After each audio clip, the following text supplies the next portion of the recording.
Hi, I'm Brendan Walsh, and I run the Office of International Affairs here at Stanford.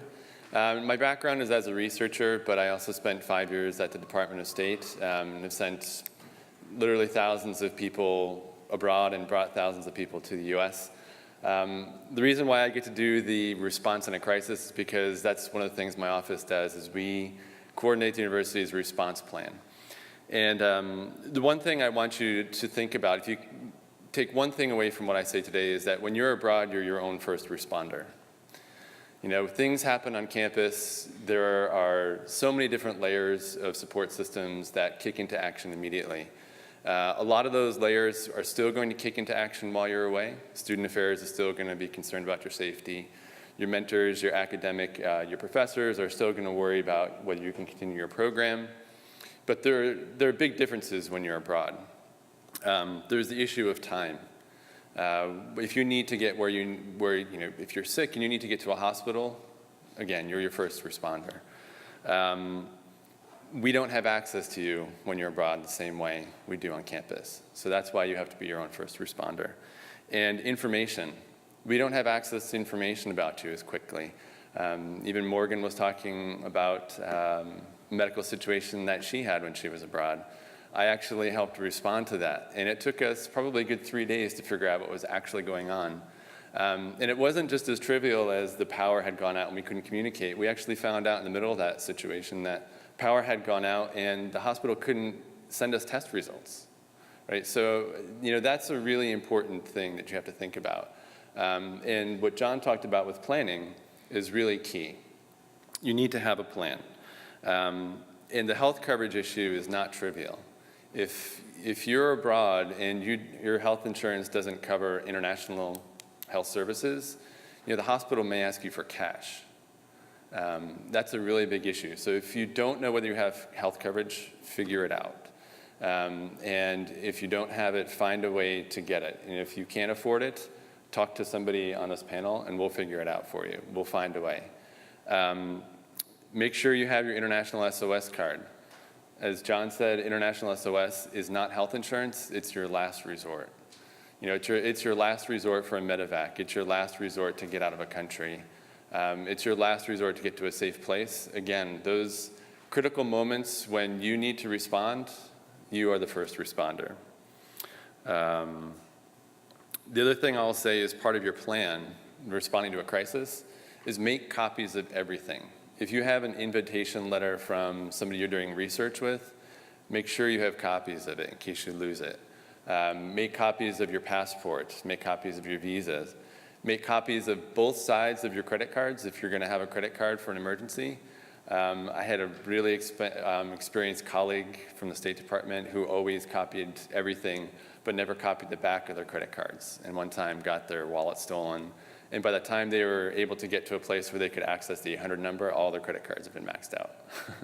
So that 800 customer service number is on the back of your card, all right? So that's one thing, don't forget. And make sure you do that consult with Vaden. You want to make sure that you have the right medications so that you're prepared when you go abroad.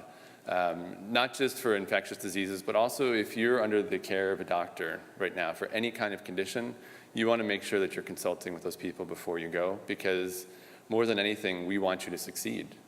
You've spent a lot of time getting to this point, developing a project, getting approved, and getting funding. We want to see you succeed. So first point, you are your own first responder. That should be empowering, though. That shouldn't make you feel alone. I want you to feel empowered. The second thing I want you to take away is minimize risk. And I'm not saying don't have fun, but if you want to read a really great article that captures this point, it would be Jared Diamond. Last year, right around this time, he wrote an article called "That Shower Can Kill You."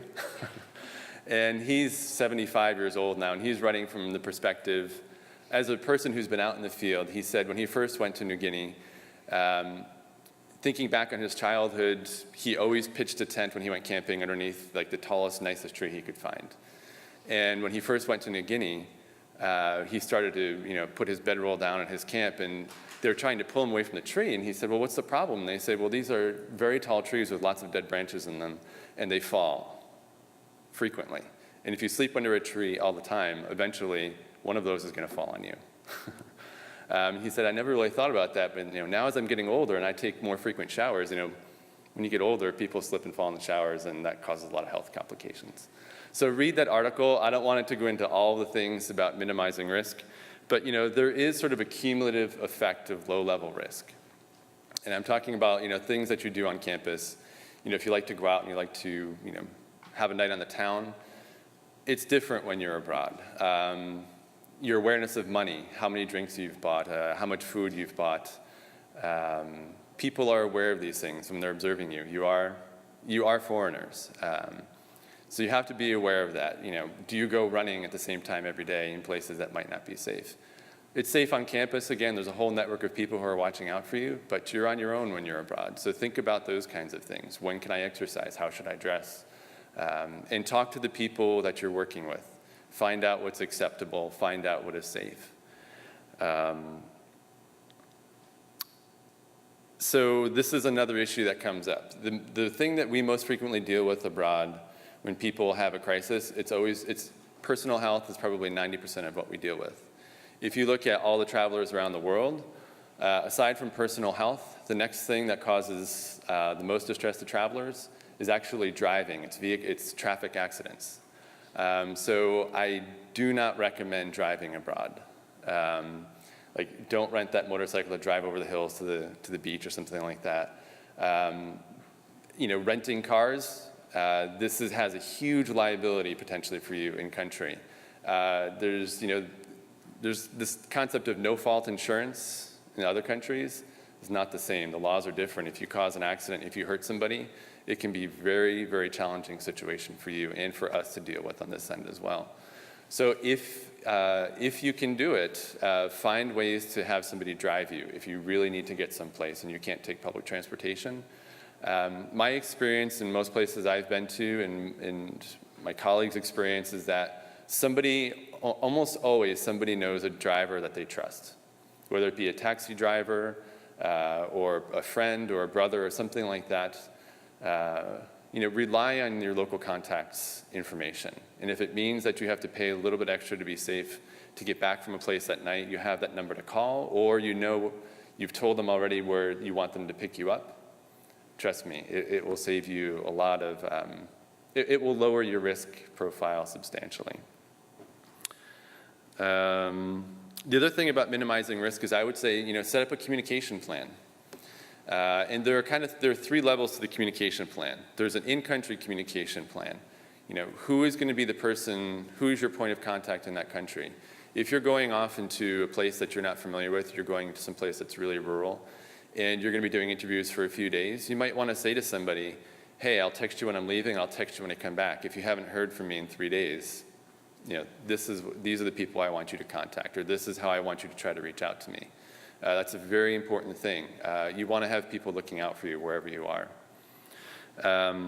I would say you should also have a communication plan with your mentor here.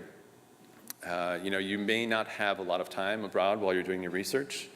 When things start to go a little bit wrong or you're starting to feel uncomfortable with your progress, you want to be able to reach out to your mentor and you say, hey, I'm having a problem. I can't get access to data. I need to do these things. It may not seem like a personal emergency right now, but when you're in the field and you're starting to feel the pressure of succeeding in your project, you do want to have people to communicate with back here. And then create a communication plan with your family or whoever is helping you back here. If you've made copies of all your documents and you haven't really established a plan for people to get them to you in the field if you lose them, if you've been posting to Facebook and blogging every day and suddenly you stop blogging for 7 days because you've gone into a national forest somewhere where there's no connectivity, people are going to start worrying about you, right? So make sure you have a plan with them, especially in the event of a crisis. They may be concerned if all of a sudden they hear from me calling and say, your son or your daughter is having a medical emergency. You should explain to them that, if I'm having an emergency, I'm going to be contacting these people first in country. They're going to contact Stanford, and Stanford will contact you. We want them to understand how you're going to be reaching out to them, okay? And so the last thing is again, having a plan. When you're in country, your ability to respond in a crisis is clouded by sort of the mental options that you have available to you. And you don't want to be trying to figure things out when you're in the middle of a crisis. And I'll only tell one story here, which I thought was actually really interesting. We had a student in Tunisia in my last year when I was at the State Department, and this was right at the beginning of the Arab Spring.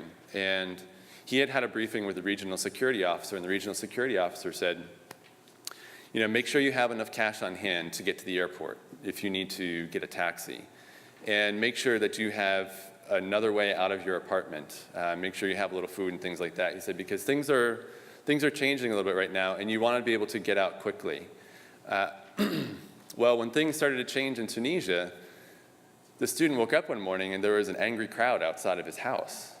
And he didn't really know what was going on, but immediately he thought, I've got $200 in local currency stashed in a cushion in one of the chairs in his apartment. And he had some food, and he said, I know if I go out the back, I can go out through my neighbor's apartment. And this was something that he hadn't really, spent a lot of time planning, but when he was sitting in his apartment one day, he was thinking, yeah, that's how I would get out. And that's exactly what he did. And he said, I didn't think about it for more than about 10 or 15 seconds, I just did it. And actually when he walked out, he walked through the crowd, and it turns out that, he may have perceived it as, they knew that there was an American in there, but it was actually, they didn't like the politician who owned that house, and everyone in the neighborhood knew that politician owned that house. And they were coming to take the house because they didn't like the politician. Unfortunately, the student happened to be living there. But he had a plan, and it wasn't, a big, elaborate plan. It was just like, yeah, that's what I would do if that happened. And he was successful. So it can be really as simple as that.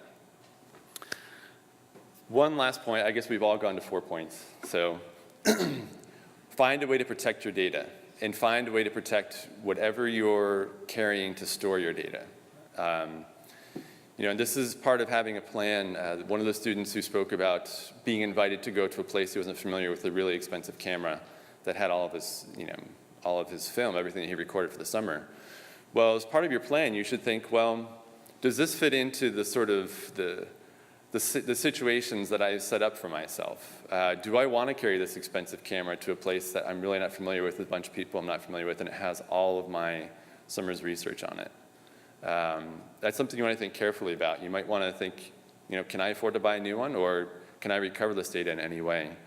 In some places, it's a little bit more insidious than that. There are some countries where people are definitely interested in getting your data. And as soon as you get on a network, your data is their data. So you might want to find, be putting your data not onto your phone or to your laptop. You might want to be backing that up onto something like a thumb drive. You might want to encrypt the thumb drive.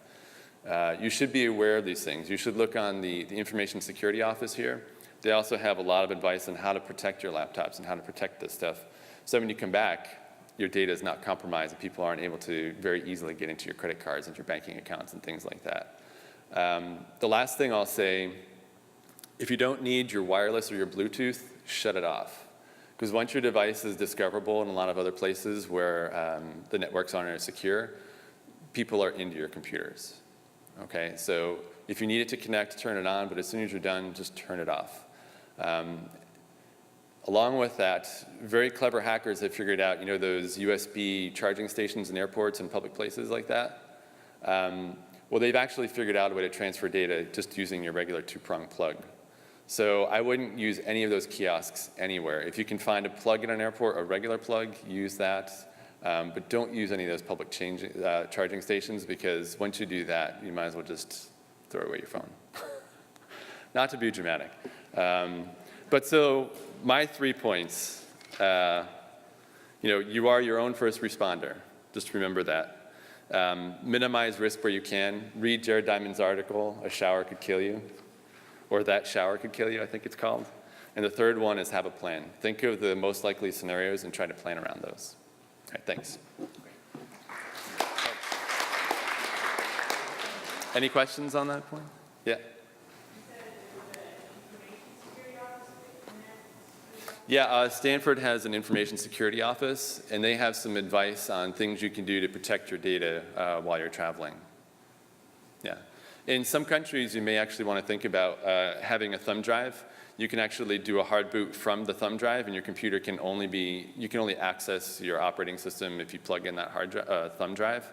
Some places it's not a bad thing. I went to China recently, as an example, and I followed all the ISO guidelines. When I came back, my passwords were still all hacked. So it was an interesting experience. We found out a lot of new things, new technology that's out there that we weren't aware of before. So, all right, thanks.